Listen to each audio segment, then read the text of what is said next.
નમસ્કાર ખેડૂત મિત્રો, સ્વાગત છે બધા મિત્રોનો અમારી યુટ્યુબ ચેનલમાં। હું છું આપનો મિત્ર ભાવિક વઘાસિયા।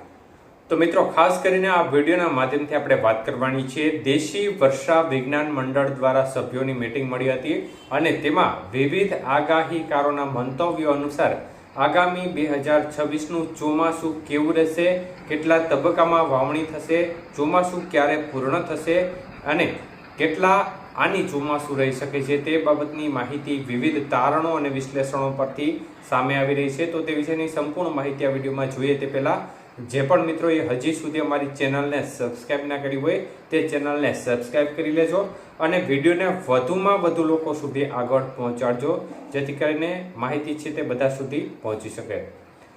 તો મિત્રો, ખાસ કરીને ગઈકાલે જૂનાગઢ વર્ષા વિજ્ઞાન મંડળ દ્વારા 32મો જે દેશી આગાહીકાર જે મતલબ કે દેશી આગાહી કરતા લોકો છે તેમનો સેમિનાર મળ્યો હતો અને વિવિધ આગાહીકારોએ પોતાના જે આખા વર્ષના જે તારણો લખ્યા હોય છે તે રજૂ કર્યા હતા।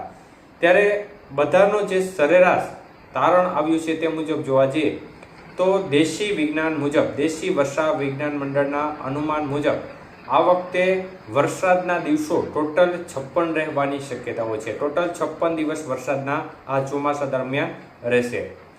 તો ચોમાસામાં વાવણી બાબતે વાત કરતા જણાવે છે કે 17 જૂનથી 26 જૂન સુધીના સમયગાળા દરમિયાન વાવણી લાયક વરસાદ અનેક વિસ્તારોમાં જોવા મળે તે પ્રકારના સંકેતો મળી રહ્યા છે। તો અન્ય તરફ જોવા જઈએ તો આ વર્ષે ખાસ કરીને ચોમાસું છે તે 15 ઓક્ટોબરના રોજ પૂર્ણ થવાની શક્યતાઓ વ્યક્ત કરવામાં આવી છે। સાથે સાથે વધુમાં જણાવવામાં આવ્યું છે તે મુજબ દશેરાથી લઈને દિવાળી સુધીના સમયગાળા દરમિયાન 10 થી 15 દિવસનો વરસાદનો રાઉન્ડ આવી શકે તેવી વાત પણ સામે આવી રહી છે।